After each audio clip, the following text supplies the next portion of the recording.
चलिए लिखिए batch management.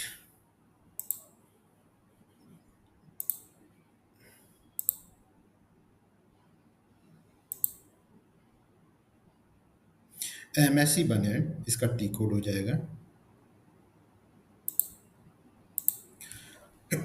MSc बने, इसका पाथ लिख लो।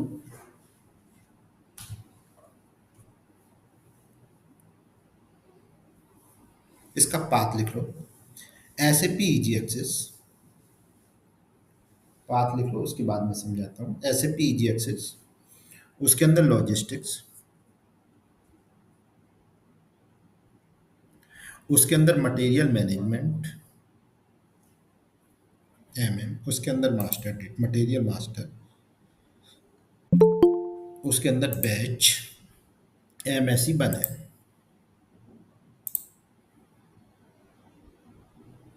रोशन सुन पा रहे हो मुझे?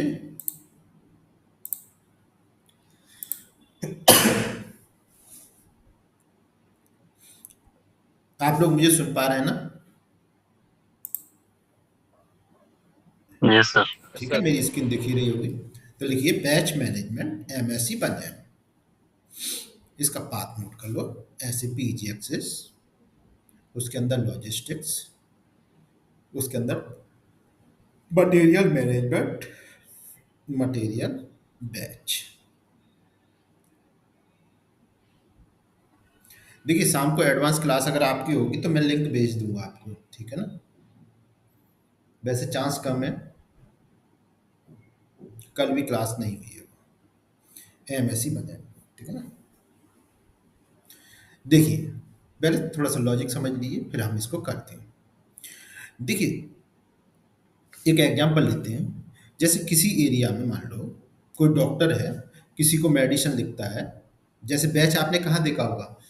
बैच नंबर आपने जनरली क्या है, कभी कोई दवा वगैरह मेडिकल से परचेज की होगी या खाने का प्रोडक्ट कोई लिया होगा तो वहाँ पे आपने देखा होगा उसके पीछे MRP, expiry date, manufacturing date वहीं पे लिखा होता है आपका बैच नंबर, ठीक है ना? तो ऐसा मानते हैं कि किसी एरिया में कोई डॉक्टर है और वो किसी बंदे को क्या है, फीवर आ गया है, वो गया तो उसको उसने पैरासीटामोल लिखी ठीक है ना? अब वो डॉक्टर देखता है कि वो जिसको भी पैरासीटामोल लिख रहा है उसको किडनी में कोई प्रॉब्लम आ रही है, ठीक है ना? पहले तो वो एनालिसिस करेगा, यार मेरे पास मरीज आ रहे हैं, ये वापस लौट लौट के क्यों आ रहे हैं, इनका क्या प्रॉब्लम हो रही है। तो फिर वो एनालिसिस करेगा कि यार मैं एक कॉमन दवाई सबको लिख रहा हूँ पैरासीटामोल, तो जिसको भी मैं पैरासीटामोल दे रहा हूँ उसको क्या हो रही है, कोई प्रॉब्लम हो रही है।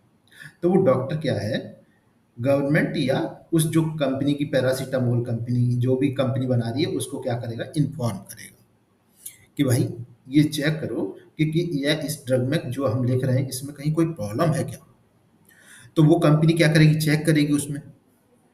अगर उसमें कोई प्रॉब्लम होगी दवा के अंदर, तो अब कंपनी ये चेक करेगी वो दवा बनी कहाँ पर है, ठीक है ना? बहुत सारे प्लांट हो सकते हैं, कलकत्ता में भी बन सकती है, चेन्नई में भी बन सकती है, इधर ऋषिकेश में भी बन सकती है, तमिलनाडु की किसी जगह बन रही है, कोई भी कहीं पर भी बन रही है, तो सबसे पहले क्या कंपनी चेक करेगी ये बनी कहाँ पर है, ठीक है ना? तो वो कैसे पता चलेगा, वो बैच से पता चलेगा, वो देखेगी इस बैच की दवा हमारी कहाँ बनी है, ठीक है ना? तो उसमें जैसे तमिलनाडु में बनी है उनको पता चला कि चेन्नई के अंदर बनी हुई है, तो अब वो चेन्नई की जाके ये पहले ये देखेंगे कि ये दवा कहाँ-कहाँ डिस्ट्रीब्यूट हुई है, उसे रोका जाए। उस बैच नंबर से उन्हें ये पता चल जाएगा कि ये दवा कहाँ-कहाँ भेजी गई है। जहाँ भी भेजी गई है वो क्या करेंगे, उसको रोक देंगे। और जो भी केमिस्ट हैं उनको क्या कर देंगे, उसका अल्टरनेटिव दे देंगे, दूसरी दवा दे देंगे और उसको क्या करेंगे, रिकॉल कर लेंगे, वापस ले लेंगे। अब वो सबसे पहले चेक करेंगे कि इस दवा में 2 प्रॉब्लम हो सकती है। या तो हमने प्रोसेस में कोई गलती की है, हमने बनाने में कुछ गड़बड़ कर दिया है, ठीक है ना? या जिस कंपोनेंट से बनी है, उस कंपोनेंट में कोई प्रॉब्लम हो सकती है, उस रॉ मटेरियल में कोई कम प्रॉब्लम हो सकती है। अगर उनकी प्रोसेस में गलती है तो फिर कंपनी ही दोषी है इसके लिए। और अगर रॉ मटेरियल में कोई प्रॉब्लम है तो फिर कोई वेंडर दोषी होगा। वेंडर को पकड़ा जाएगा कि भाई तूने माल खराब क्यों दिया, ठीक है ना? बेशक कंपनियां क्या करती हैं, जब भी कोई मटेरियल परचेज करती हैं तो उसकी क्वालिटी टेस्ट कराती हैं। लेकिन क्वालिटी टेस्ट जैसे किसी कंपोनेंट को, किसी मटेरियल को लिया उन्होंने, उसके 50 पैरामीटर पे क्वालिटी चेक की जाती है। अच्छा क्वालिटी चेक की जाएगी तो खर्चा तो आएगा ही। तो कंपनियाँ क्या करती हैं, उसमें से कोई मोटे-मोटे उन्होंने 4-5 पैरामीटर लिए, उन पे ही कर लेती हैं, क्योंकि उनको मालूम है यार रेगुलर कस्टमर है, माल सही देता ही है। इन 4-5 पैरामीटर पे कर लो, अगर ठीक है तो चांस ज़्यादा है सही के, तो वो पूरे पैरामीटर पे चेक नहीं करती। ठीक है ना? या कुछ टाइम के बाद खराब होगी, एक्सपायरी कुछ और थी, वेंडर ने हमें कुछ और बताया एक्सपायरी, और वो खराब होगी, ऐसा भी हो सकता है। ठीक है ना? तो हम किसी भी पॉइंट पे अगर कोई चीज़ खराब है तो कैसे पहुंच पाएंगे? बैच के हिसाब से ही पहुंच पाएंगे। ठीक है ना? इसलिए कंपनी क्या करती है, जब भी मटेरियल परचेज करती हैं उसको एक बैच नंबर दे देती हैं, जब भी मैन्युफैक्चरिंग करती हैं तो बैच नंबर दे देती हैं। तो जनरली ये जो बैच है ये मेनली तो पीपी के लिए, प्रोडक्शन एंड प्लानिंग, और एचडी के लिए। एमएम में इसमें कोई खास रोल नहीं है, लेकिन फिर भी जब भी हम मटेरियल परचेज करते हैं तो क्या है, हमको क्या है, किसी भी मटेरियल को क्या है, एक बैच नंबर देना पड़ता है। तो आज हम उसी बैच नंबर को पढ़ेंगे कैसे हम देते हैं। तो पहले हम पढ़ेंगे ऑटोमेटिक तरीके से, बाद हम मैनुअल तरीके से उसे बनाना सीखेंगे। ठीक है ना? तो पहले हम मैनुअल तो पहले हम क्या करेंगे, ऑटोमेटिक तरीके से। ठीक है ना? तो लिखिए नंबर एक ऑटोमेटिक, लिखिए नंबर एक ऑटोमेटिक। बैच मैनेजमेंट कर रहे हैं तो उसी के लिए ऑटोमेटिक करेंगे हम यहाँ पे। ठीक है ना? ऑटोमेटिक।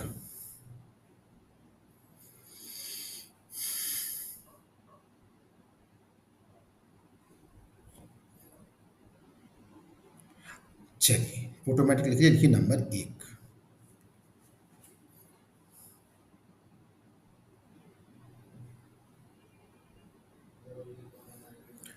लिखिए नंबर एक, create material with batch management.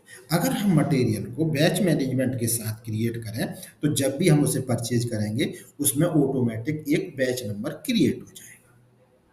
ठीक है ना? जैसे मैंने क्रिएट कहाँ करते हैं, MM01 में, create material for batch management MM01।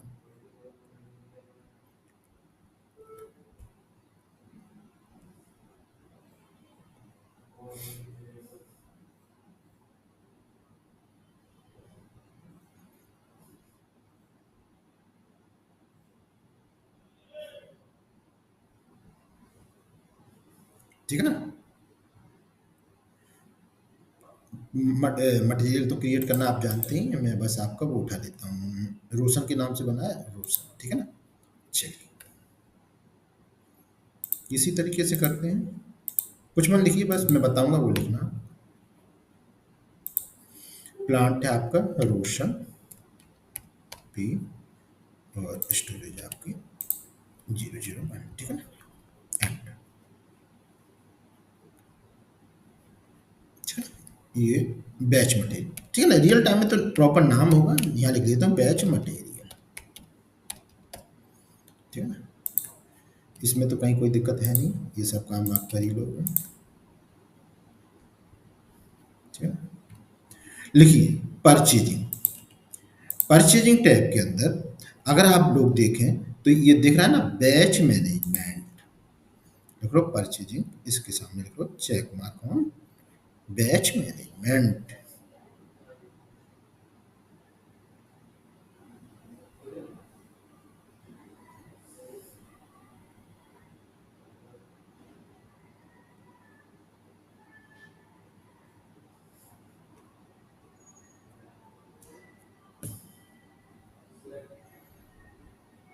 ठीक है ना? या या फिर plant data oblique storage one के अंदर भी बैच मैनेजमेंट है, इन दोनों में से एक जगह।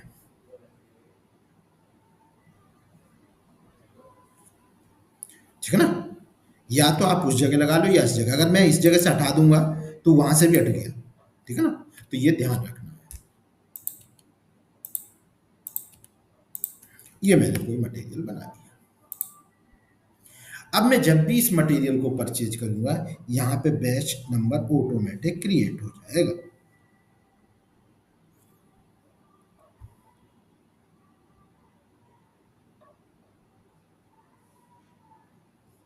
ठीक है ना? ये 330 नंबर क्रिएट हो गया। अब देखिए मैं प्रोसेस चलाता हूँ P2P वाली, ठीक है ना, स्लैश एन AME21 मैं पीओ बना रहा हूँ डायरेक्ट, मैं डायरेक्ट पीओ बना रहा हूँ आपका, वेंडर में उठाता हूँ आपका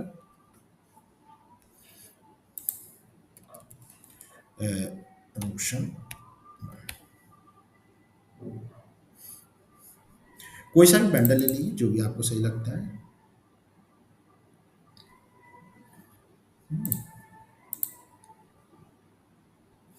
स्टैंडर्ड हम प्रोसेस चला रहे हैं, ये दे देंगे हम मटेरियल।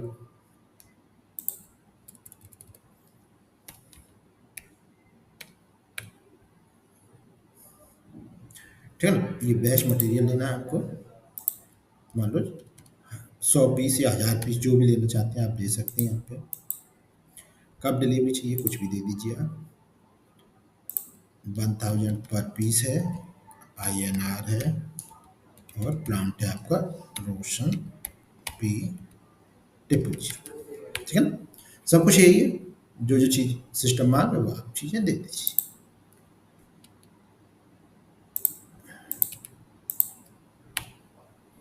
ठीक है ना, चेक कर लो, कोई दिक्कत होगी तभी सामने आएगी, कोई दिक्कत नहीं है।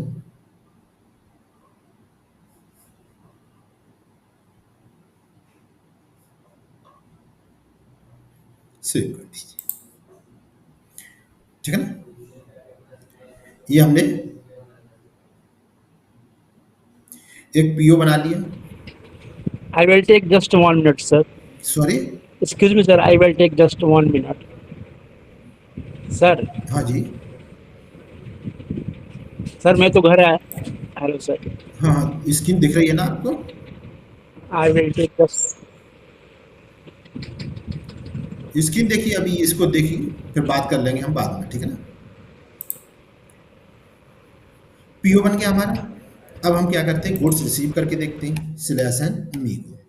अब देखिए ये गुड्स हमारे पास होगा तो है नहीं, ठीक है ना, हमारे पास होगा तो है ही नहीं, तो मैं इसको गुड्स को रिसीव करता हूँ। 409 था रोशन, 1000 पीस है, ठीक है ना। अब देखिए इससे पहले कभी भी आपने ये बैच नहीं देखा होगा, यहाँ देखो बैच है। जैसे ही मैं इसे चेक करूंगा, जैसे मैं इसकी क्वांटिटी मान लो थोड़ा कम कर लेता हूँ, मान लो उस बंदे ने हमें 300 पीस ही भेजे हैं, ठीक है ना, या 200 पीस ही भेजे हैं, एक बार में उसने हमें 200 ही पीस भेजे हैं, तो मैंने 200 पीस लिए, चेक किया, आइटम बुक पे नीचे चेक मार्क लगाएंगे, चेक कर लीजिए, चेक करेंगे तो देखिए एक बैच क्रिएट हो जाएगा। ये 200 के लिए हुआ है, यानी मैंने 200 अगर लिए तो उसके लिए एक नंबर देखो जनरेट हो जाएगा, हो रहा ना, ये बता रहा है कि अभी 800 रह गए, 411 एक नंबर ये जनरेट हो गया। ये किसके लिए हुआ है, ये हुआ है 200 पीस के लिए, पोस्ट कर दीजिए। चूंकि अभी तो मेरे पीओ में 800 पीस हैं तो मैं इसे कई बार परचेज कर सकता हूँ,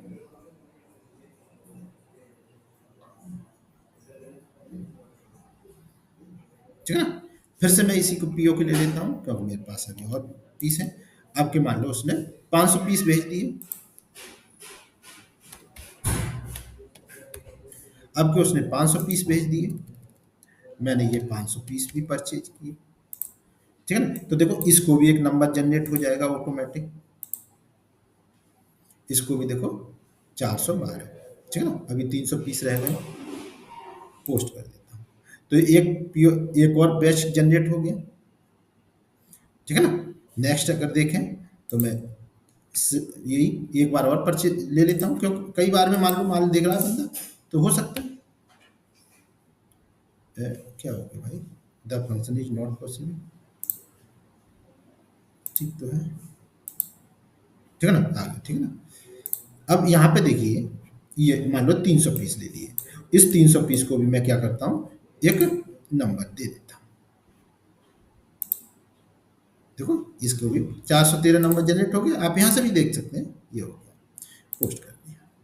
तो अब मेरे पे मटेरियल जो है अलग अलग बैच में आया, अलग अलग टाइम पे आया, तो मैंने उसको क्या दे दिया, सिस्टम ने अलग अलग बैच दे दिया। जैसे अगर आप चाहें तो स्टॉक देखें, जैसे slash N M M B, अगर आप स्टॉक चेक करेंगे यही था मेरा मटेरियल, एग्जीक्यूट किया तो देखो अलग अलग बैच में दिखाई देगा।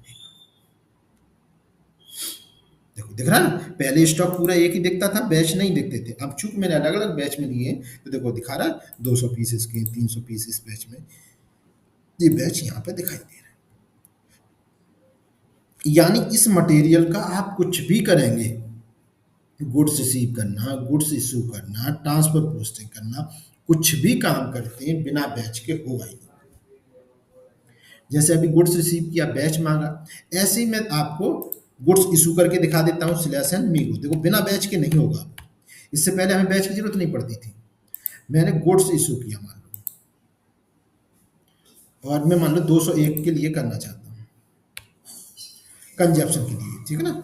अब देखो अगर मैं यहाँ पर बैच वही मटेरियल लूंगा तो ये बैच मांगेगा, कोई और लूंगा तो नहीं मांगेगा, इससे पहले कभी नहीं मांगा उसने, लेकिन इसके लिए मांगेगा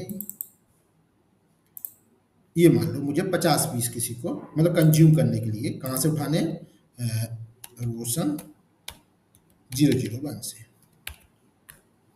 ठीक है ना। तो देखो बैच मांग रहा है, पहले कभी बैच नहीं मांगा, अब ये बैच पूछ रहा है भैया किस बैच से करना है। जैसे मैंने मान लो 11 ले लिया तो ये 11 से ही जाएगा और किसी से नहीं जाएगा, ये 11 से ही कम होगा। अगर मैं बैच नहीं दूंगा यहाँ पे तो ये नहीं होगा।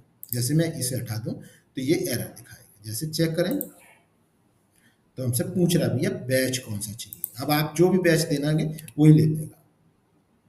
जैसे कितना बैच थे हमारे, 12 मान लो, 12 नंबर ले लिया, ये 12 से कम कर देगा।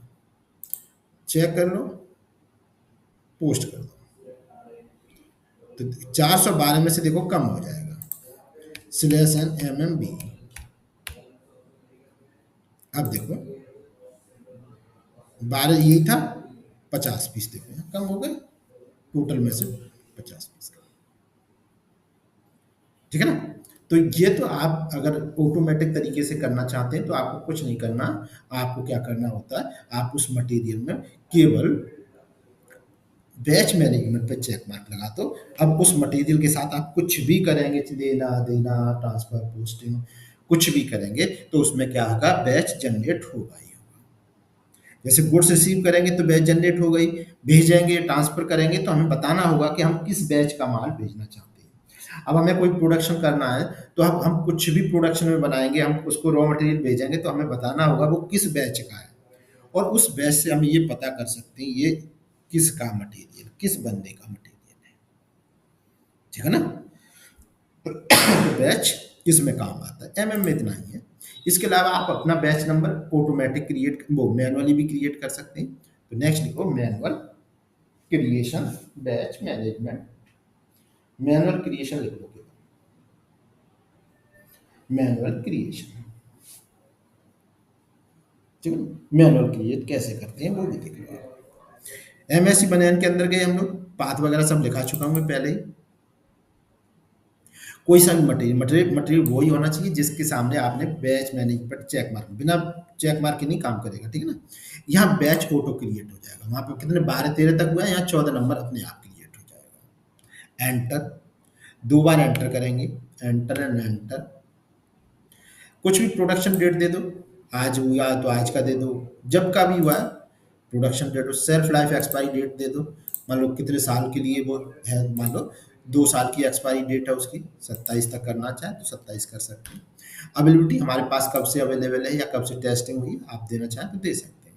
किस वेंडर का है, कैसे क्या है, आप यहाँ पूरी चीज़ें दे सकते हैं। और देखो एक नंबर जनरेट हो गया ना, 414, सेव कर दीजिए। तो इस तरह से आप बैच क्रिएट कर सकते हैं मैनुअली भी, और करने तो आप फिर से कर सकते हैं, फिर से 415 जो भी आप यहाँ देना चाहें दे सकते हैं, कोई ऐसा वो नहीं। ये भी आज की डेट देना चाहें, मान लो आज ही ये हमारा प्रोडक्शन हुआ, अवेलेबल हमारे पास है, और किस वेंडर का है तो आप वेंडर का भी आप यहाँ देना चाहें तो वेंडर भी ले सकते हैं, ठीक है। इस तरह से आप कोई सा भी बैच बना सकते हैं, 415, ठीक है ना। तो ये मैनुअली भी क्रिएट कर सकते हैं, ठीक है ना। तो ये तो हो गया आपका बैच मैनेजमेंट। अब इसी में एक और टॉपिक है छोटा सा, इसी का एक पार्ट है वो भी। देखिए shelf life expiration date, shelf life expiration date, SLED, SLED, SLED, shelf life expiration date.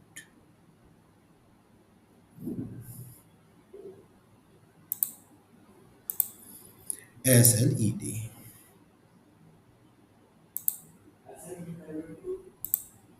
लिखिए set expiration date check, set expiration date check,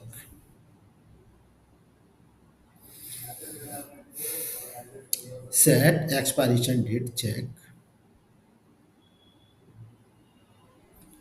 ठीक है ना, इसका पाथ लिख लीजिए, वो पहले तो लिख लो टी कोड, टी कोड लिख लीजिए,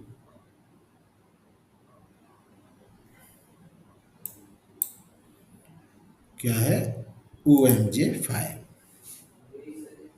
OMJ5, इसका पाथ लिख लो,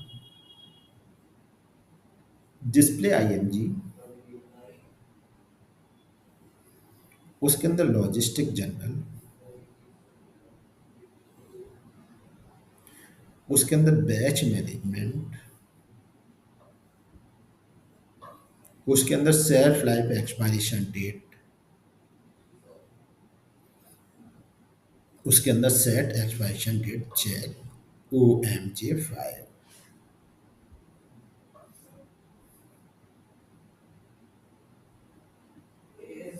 ठीक है ना। अब जैसे अभी तो चलो बैच नंबर दे दिया, अब हम मटेरियल लेंगे तो उसमें एक्सपायरी डेट, मैन्युफैक्चरिंग डेट, ये भी तो हमें डालनी होगी। तो वो सब कैसे करेंगे हम, ये इसमें देखेंगे। लिख लिया ना। अब लिखिए, अच्छा इसके अंदर कर चलेंगे हम, एग्जीक्यूट किया मैंने इसको, प्लांट पे क्लिक करेंगे हम, प्लांट,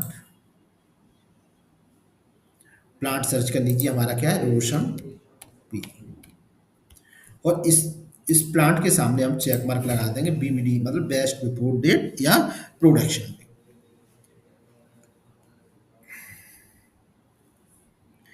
प्रोडक्शन डेट या best before date.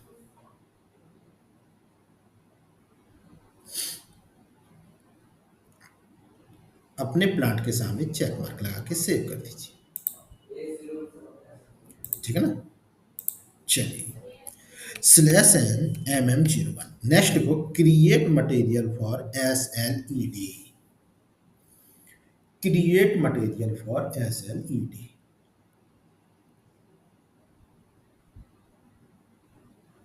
Create material for SLED MM01। ठीक है ना, ये हम मटेरियल क्रिएट करते हैं SLED के लिए, तो वही तरीके हैं, कोई खास चेंजेस नहीं, जो चेंज है वो मैं आपको बताता हूँ।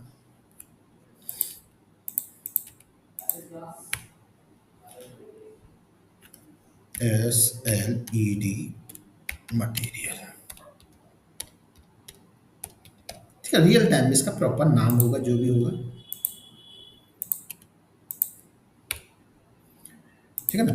यहाँ पे हमें बैच मैनेजमेंट पे तो चेक मार्क लगाना ही लगाना है, अगर यहाँ नहीं लगा रहे तो आपको प्लांट डेटा ऑब्जेक्ट स्टोरेज में चेक मार्क यहाँ लगाना ही लगाना है, ये तो मैंडेटरी है बैच कर रहे हैं तो। ठीक है ना। इसके अंदर नीचे देखो, नीचे लिखा है self life data, plant data object storage one के अंदर जाओ,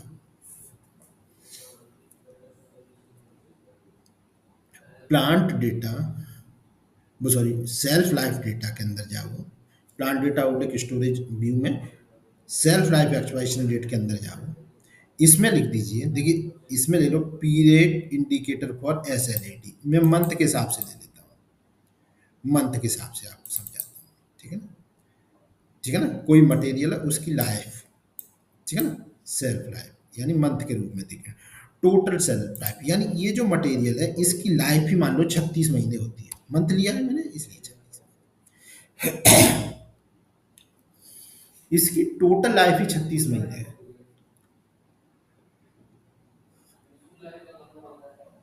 जैसे आजकल हम मेडिसिन की देखें चीज़ें, तो जनरली 3 साल ही सबकी लाइफ होती है, 36 महीने की, ठीक है ना? मिनिमम रिमेनिंग शेल्फ लाइफ, हम जब परचेज करें तब कितनी लाइफ होनी चाहिए? तो हमने कहा भैया 1 महीने से कम नहीं, ये मतलब 12 महीने से कम नहीं, 1 साल से कम नहीं। जब हम उसको परचेज करें इस मटेरियल को, तो इसकी शेल्फ लाइफ 1 साल से कम ना हो, और टोटल 36 महीने होती ही है। ये हमने ले लिया, तो इसको नोट कर लो आप।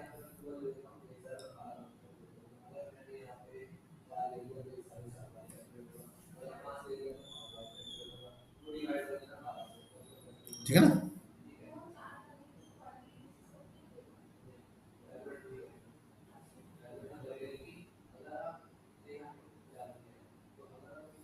और तो जैसे आप करते थे वैसे ही होगा,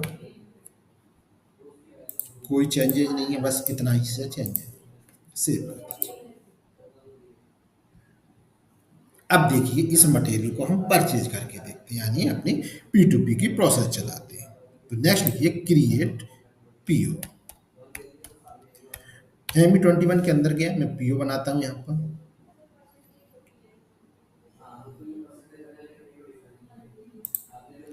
कोई सा भी आप अपना बैंडल ले लीजिए, मटेरियल यही लेना है, अभी जस्ट मैंने बनाया 31 है ना, 1000 पीस 100 पीस जो भी आपको लेना है ले लीजिए आप। सब कुछ फिल कर लीजिए जैसा आप करते हैं वैसे ही।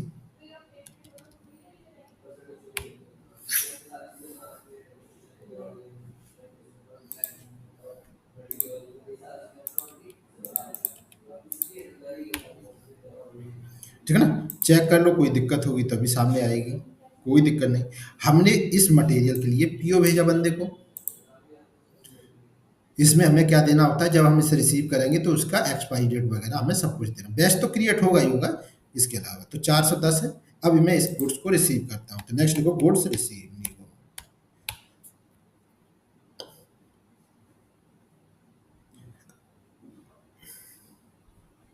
गुड्स रिसीव करेंगे।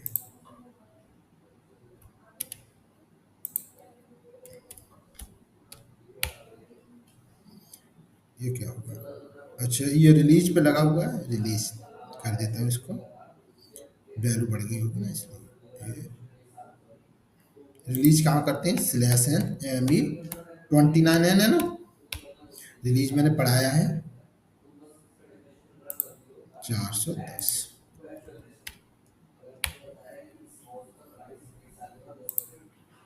रिलीज कर दीजिए इसको।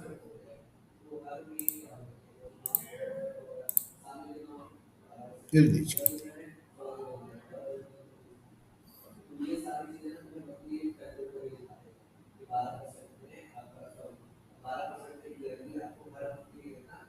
ठीक है ना, 410। अब इसको मैं फिर से रिसीव कर रहा हूँ नीगो 410। ठीक है ना, ये मैंने रिसीव किया। अब आप देखिए बैच तो यहाँ क्रिएट हो ही जाएगा, मैंने बताया उसमें तो कोई दिक्कत ही नहीं, चेक करते ही बैच क्रिएट होता है। लेकिन हमें बैच के साथ ये पूछ रहा है कि भैया एंटर डेट ऑफ प्रोडक्शन, इससे पहले नहीं पूछी थी इसने। ये यहाँ पे हमें आपको डेट बतानी होगी, मैन्युफैक्चरिंग डेट। जैसे मैंने मैन्युफैक्चरिंग डेट आज की ले ली या 1 साल पहले की ले ली, तो देखिए यार 3 साल ही तो बची इसकी लाइफ हो। तो अगर आप देखें चेक करें तो देखो 27 तक लाइफ, और डॉक्यूमेंट भी ओके दिखा रहा है, चेक है, कोई दिक्कत नहीं, ले सकते हैं। लेकिन अगर मैं 25 मतलब 2 साल पहले ही कर दूं तो भी ये ले लेगा, ठीक है ना, यहाँ तक कोई दिक्कत नहीं। अगर मैं 3 साल पहले की कर दूं, सॉरी 25 24 23 करूँगा ना, 23 करूँगा तो 26 आएगा ना।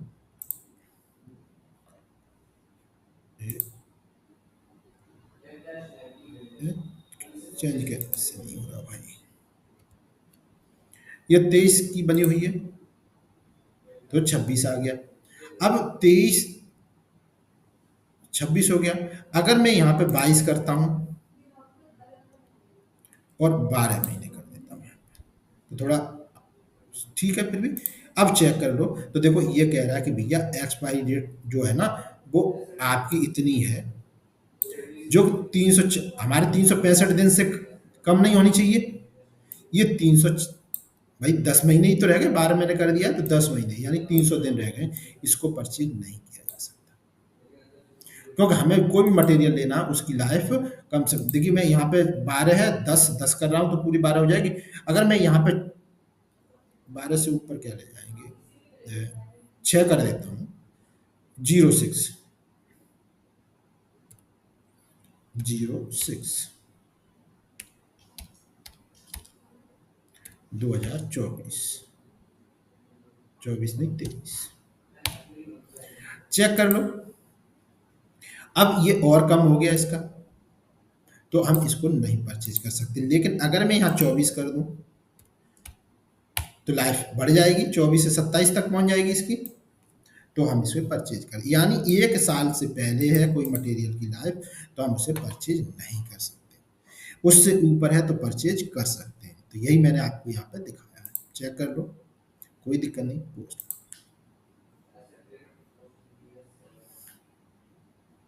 ठीक है ना, तो सेल्फ लाइफ में आप इस तरह से कर सकते हैं। अगर आप चाहें तो इसका स्टॉक भी चेक कर सकते हैं, ठीक है। मीगो मायरो तो आप कर ही लेते हैं सब कुछ आगे का प्रोसेस।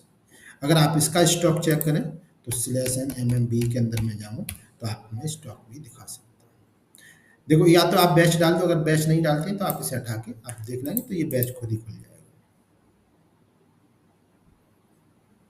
ठीक है ना, 100 पीस। तो इस तरह से आप कर सकते हैं इसको।